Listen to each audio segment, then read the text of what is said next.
What's up, YouTube? Welcome to another video. Today, September 29th, 2023, and man, what a week it has been. If you own any of this stuff, you probably have some sad faces. Never mind, the mining stocks and so many things got killed this week. But let's talk about it. First, quick disclaimer, I'm not a financial advisor, so please do your own research and consult with a financial advisor before making any investment decision like buying gold or silver or following any of the strategies I discuss on this channel. The channel is for information and entertainment purposes only. So guys, if you guys are into these type of videos, please like the video, subscribe to my channel, check out my website, my road to wealth and freedom, link down below in the description. So gold, big sell-off this week. It looks like it's hit support around 1870. I finally got my order from Silver Gold Bull. I got it earlier in the week, so it only took maybe 2 days to ship out. I'm really happy I bought it. Had I waited until today, I would have got it for a little bit cheaper, but lo and behold, I was on their website last night, and the coins I was looking at buying are all sold out now. So it's just one of those things. When you see a deal, you got to buy the deal, and the metal price is going all over the place. We all know that. The important thing is that you're, doing the dollar cost average thing over time, and you're slowly accumulating wealth over time. So that's what I want to talk about today. So right now we have gold at 1876, silver at 2285. So it looks like both are kind of at or near major support levels. I'm not a technical analyst. I just hear all these other guys saying that stuff. So I'm just like, okay, whatever. U.S. government could be shut down. Since Powell's conference last week, the markets have been selling off aggressively. I was looking at my Newmont shares, and holy crap, they went from 55 Canadian down to 49.80 or something like that yesterday. I don't know where they're at today. I haven't really looked, but it's just one of those things, if you invest in this sector, and this goes for commodities generally, there's a saying that, they take the staircase up and the elevator down. That is so true. Now, I don't think we're in for a huge bear market in commodities right now. Au contraire, I think, things are shaping up and looking pretty good for commodities. This decade. We just came off a 10-year bear market. So I do think these are going to kind of run. But that said, that doesn't mean, the short-term fluctuations, the volatility can be huge, and it can cause a lot of consternation and stress. If you are new maybe to the sector or to investing and you don't quite understand or you're prepared for it. Couple things that I do. I try to, number one, know the companies that you own. I mean, you're not going to know every little in and out detail, and you're not going to be pouring through their regulatory filings and stuff. No one's going to do that. However,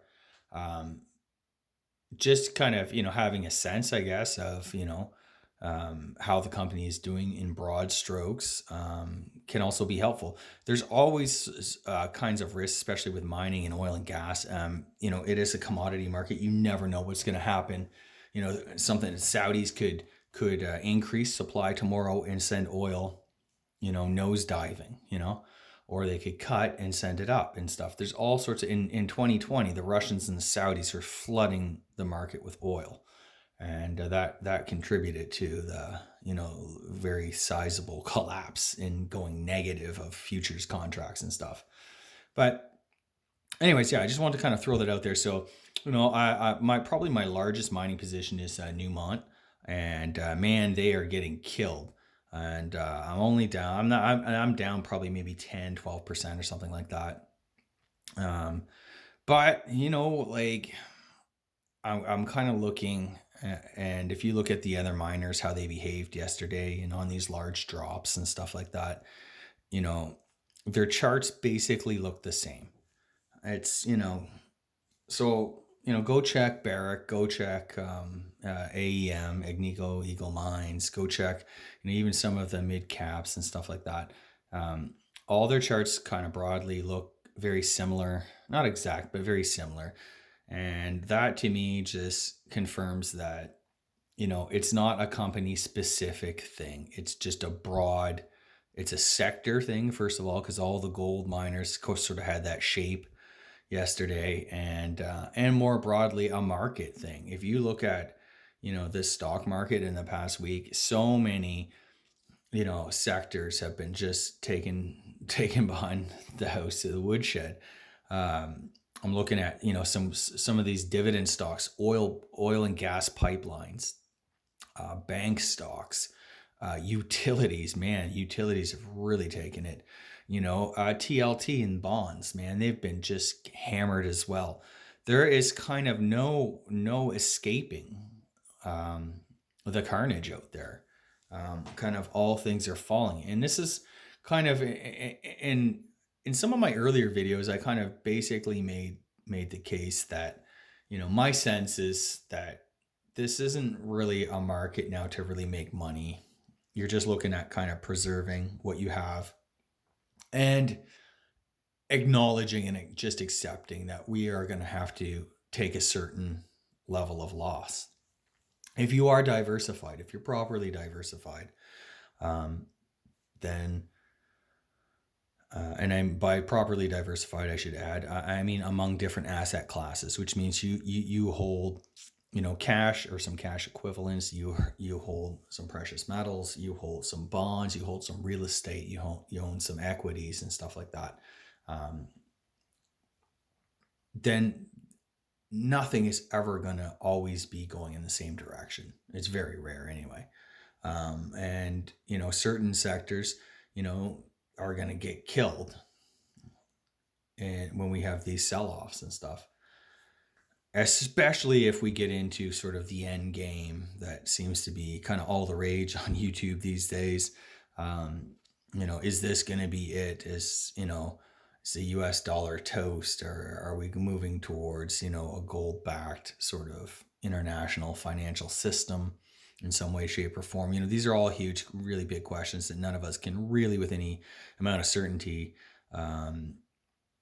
know for sure. However, we need to, always be prepared for any sort of eventuality so that we're not wiped out if overnight something happens. So I do think that, the stress on the system is getting to be pretty extreme. It's there's We're basically on the cusp. We're in the middle of a global sovereign debt crisis. I'm watching Japan, watching the ECB, I'm watching the UK, Canada, the United States. We're all kind of in this same boat. And the higher for longer, I really like, my own thoughts is that, the US is using the dollar as a weapon to basically destroy China, the Chinese economy, and probably foment some sort of, civil unrest or revolution in that country. And I don't think that's a hugely extreme thing to say. Um, and I think they're willing to accept a certain amount of carnage in their own economy, on their stock market, in their bond market, to basically have that effect. This is a fight for survival. Um, and they understand they need to do something. And it's kind of, so far, it's sort of working. Um, China is very weak right now, economically speaking. Their housing is crashing. We've been seeing bank failures, bank runs. They're doing everything they can to try to stimulate. Maybe not as extreme, maybe not to the level that they had done prior. In 08, 09, or even in 2014, 15. But there's a lot of pain out there, a lot of deflationary forces at work. So, and anyways, that's just kind of my own thought. I don't really think it has anything to do. I don't think it has anything to do really with, inflation, the economy, although some of the inflation is related to, the Ukraine war and energy prices and, BRICS. And there's a whole lot of, it's messy out there. Geopolitics is really messy right now. But I do think, part of this dollar strength is just aimed at destroying the Chinese economy and China's competitive edge, um, in overtaking the U.S. as like a major economic power. And I may be wrong on that. I don't know, but it just seems to me like, you know, in this community, it's all like people like to, oh, those in power are so stupid. The Fed's, Powell's dumb. Everyone's all the people in key government positions are all idiots and stupid, and they don't know, they don't see. Isn't it crazy? I'm not really so sure. You know, some of the things that they're doing may seem to be dumb when you look very narrowly at its impact on the economy, or something like that, but there are some larger purposes at work. Mainly China's in the crosshairs, I think, and this has everything to do with China. um, but anyways, just kind of thought I'd throw that out there. It doesn't really change anything, sort of what I'm doing with my portfolio or anything like that. But I just want to say, like, these market crashes, the day after day, relentless selling down of assets, and it just really sucks the life from you. You're just like, oh man. And earlier this week, I was kind of had that same feeling as I did in 2008, in the fall of 2008. Um, you know, Late October, the markets were in complete free fall. Um, and it was just one of those things where day after day there was just relentless selling, and it's as though more and more fund managers, more and more you know lay people realize that this is really, really bad, and they just gave up and capitulated and sold. um, and I, basically, just out of, I guess, stubbornness, I just kept relentlessly buying. Every paycheck I got, I put what I could into these. I was buying index funds, I was buying individual stocks, I was even buying some Canadian banks and stuff like that. And I had borrowed money and invested in the market at that time. Um, and it was just day after day, just relentless punishment. And finally, I think it might have been February or something like that, I myself was just on the brink of giving up, because nothing seemed to be getting better. And the markets were still going lower and lower and lower. This happened over months, all of the fall. Now we're into the second month of '09, and it was just kept falling. Um, I didn't know that a month later, on March 9th, we had actually hit the bottom, and then just a big rebound off that bottom. But anyway, that's kind of par for the course, right? If you're investing, I feel like a lot of people started investing basically in 2020. They got this stimmy checks and that, and they start throwing it into the market and expecting good things, and they got it. But now here's the other side of that. And markets can go down for several months or even several years before they actually bottom out. And I just don't think people are really prepared for scenarios where things may like higher for longer means asset prices could be lower for longer. Bond portfolios are going to get killed. Stock portfolios probably going to get killed. I know a lot of the shares that I own are good, solid dividend paying stocks, which are basically bond proxies, and those have been killed in the past week. Um, it doesn't really impact what I'm doing. I'm just looking at it as, hey, you know what, I can get whereas before you might get a 4% yield, or maybe a 5 would be a really good yield. Well, now you can get 7, 8. I'm sure there are some out there that are even approaching 9%. Um, and you know what, as long as the company, financials are solid and stuff like that, you know anything can happen. Dividends can be cut, especially once they get to these type of levels. Typically, people are really concerned about that, and these companies do have corporate debt, and there's concerns about higher rates impacting that and rolling it over, that type of thing. This debt maturing, what's going to happen? But there's a lot of things that can happen. You just got to kind of know, if I see a good, what I think is a good price, if I see a bargain, I'm going to buy it, and I'm going to hold it for the long term. And I can guarantee you that whenever I buy a stock, it's going to for sure go down. that day or the next day. It just always happens that way. Very rarely do I buy anything that goes up. Mainly, I get thinking about that, and it's mainly because I don't chase performance. I'm typically trying to buy things on their way down or near the bottom. And I've never been good at kind of picking bottoms and picking up trends. Like once they bounce a couple bucks, like off a low, you think like you might have missed a big portion of the move. So I tend to try to wait until they're, you know, down a good amount, maybe 15, 20% or more. And then I start nibbling away, start buying in little by little. Um, and that's helped me. But again, none of this is investing advice. Maybe you guys have your own, um, maybe you guys have your own strategy or your own ways that you trade and stuff like that. That's fine. But anyways, I want to get into gold and silver. Um, yeah, I don't regret for a second buying it. I'll showcase this. I picked this up last week from Silver Gold Bull. It is a 2018 half ounce gold Canadian maple. It's still in its little plastic film. I did get a capsule. I haven't taken it out yet, put it in a capsule. I'm not sure if I'm going to.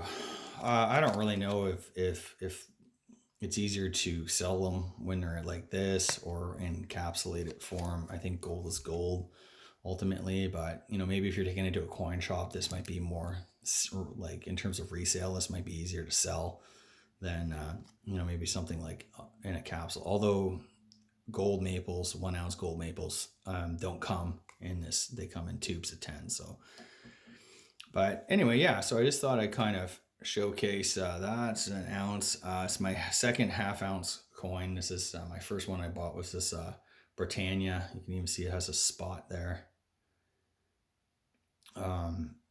Yeah, it's this gold Britannia. I got this, I think, last year or the year before. Wait, this might be 2021 or 2022. 2021. Yeah, so I picked this one up. Cool. Got a little capsule. I don't have a lot of 10th ounce coins. I showed you guys that one last week. Here are some of my other smaller gold Canadian maples. This is a 1/4 ounce. So now I have a half ounce. I must admit, I was surprised that this is like not, I guess it's double the size of a 1/4 ounce and half the size of a full ounce. But I was actually just really surprised at how much smaller it is than the full ounce. For those that don't know, Canadian maples are actually they're I think they're around like the 1 ounce is around 30 millimeters, but they're thick. They're they're a lot thicker compared to other coins. Um, and same with this maple. This is about maybe the size of a 1/4, I'm guessing. Maybe slightly larger, but definitely thicker. I don't know, maybe same thickness. It's hard to say. I'm not quite sure, but yeah. Anyway, I thought I'm still stacking these maples, and at this point it's just about slowly acquiring them, slowly building the stack, slowly as my as my financial assets and my other assets grow in value, as the money, last week I put a couple grand towards stocks. This past week I decided to add a half ounce gold maple. Next week I'll probably put some more towards stocks. It's just that's sort of what I'm doing right now. It's not super perfect. I even have a little bit that I put in a small amount of cash in to buy a little bit of Bitcoin. It doesn't seem to be going down or anything right now yet, anyway. But I'm sure it probably will. And when that happens, I'm gonna probably pick up a little bit more. And that's just kind of what I'm doing. That's the kind of slow, boring, steady way to build long-term wealth. And it's not a get rich quick scheme. It's not fear mongering. I see a lot of precious metals dealers and that saying, oh, it's get buy it now or never. And It's the end of the world, and every day, every week, it's just hurry up and get her before she's gone. And like I feel like waiting for gold's ultimate move is like akin to waiting for the second coming of Christ or something like that. Like these guys, it's always the same message. Like no matter what, if it's up, it's down, it's like just whatever. I think reality is a lot more complicated than that. And while I think everybody should have a bit of money or a portion of their wealth allocated to things like mainly gold, but also some silver as well, um, I do think like there's tons of overselling and stuff, especially on YouTube, um, and that's a shame because people who maybe don't know better will put more money than they should into something like this, and it can drop significantly. This gold an ounce of gold could drop to maybe 1300, 1400, 1500 bucks and stay there for 5 or 6 years, and we'll hear the same thing. Well, that's a great buy, say just stick with it, stick with it. Same with the mining stocks. All I see, these mining CEOs are doing the YouTube circuit trying to drum up, more support for buying their crap shares and stuff like that. I'm not going to name any company names, but I'm just saying, it's not, a lot of these things come clothed in the appearance of wanting to help people and stuff like that when it's really just about marketing and making money. And so, anyways, that's kind of my 2 cents. I like gold. I would never put all my money into gold, ever, ever. um, that doesn't mean that I shouldn't own any, and that doesn't mean that I hate it and I'm against it. What I'm against is, it's just like anyone selling, hey, buy Nvidia now or never. Like I just feel it's disingenuous, and it's really not doing. It's more like doing a disservice to the community at large, because it really turns people off when things don't go their way. When they invest in mining shares and their shares collapse, or when they buy gold and silver and then the metals collapse for a decade, and then it just breeds into all this stuff like, oh well, it's manipulated and stuff like that. I don't really have an opinion on any of that. I don't know. I haven't done the research. There's spoofing and there's all sorts of stuff, but you know what? I'm really not sure if is there spoofing with Nasdaq stocks? Is there like I don't really know. Maybe there is. I'm surprised that they would just sort of target the gold and silver, that type of thing. I think it's far more widespread. But anyways, nonetheless, I still like to stack. I still, a portion of my earnings goes into this. A portion that I can live with if this stuff goes down 50% and stays down for a long time. It's money that I don't need. And I think that's the problem with people. When they're investing into these things, it's not with money that they can afford to sit on for a decade or money that they can afford to potentially lose.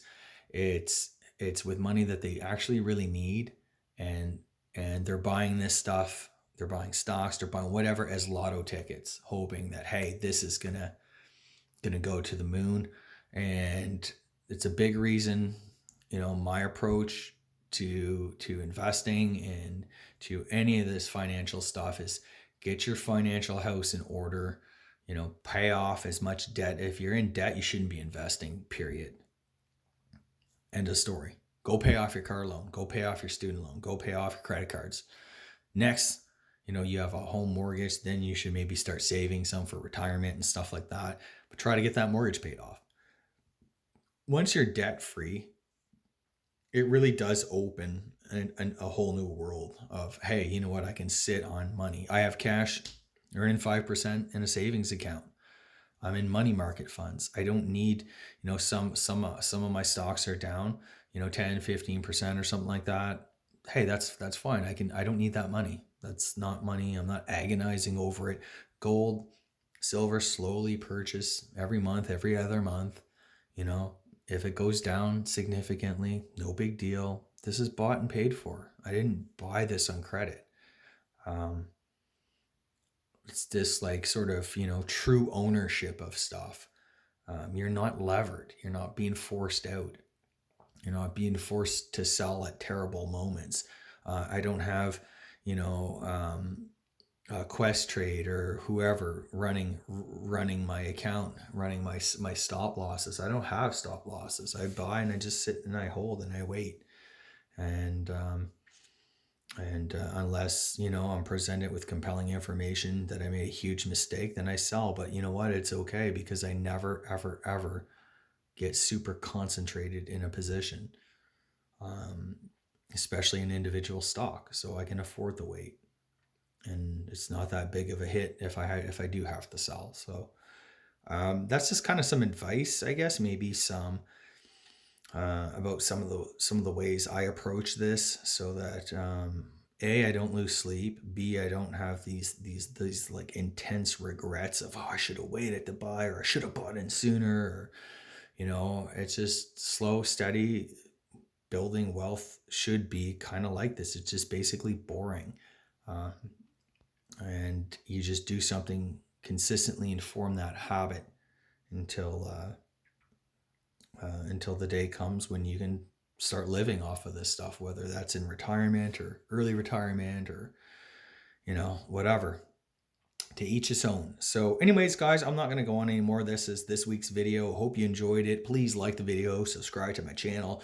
Be sure to check out my website, My Road to Wealth and Freedom. Link is down below in the description. And if you are so inclined to purchase some gold and silver, please use my link to Silver Gold Bull in the description below. It helps the channel out and it's much appreciated. Take care.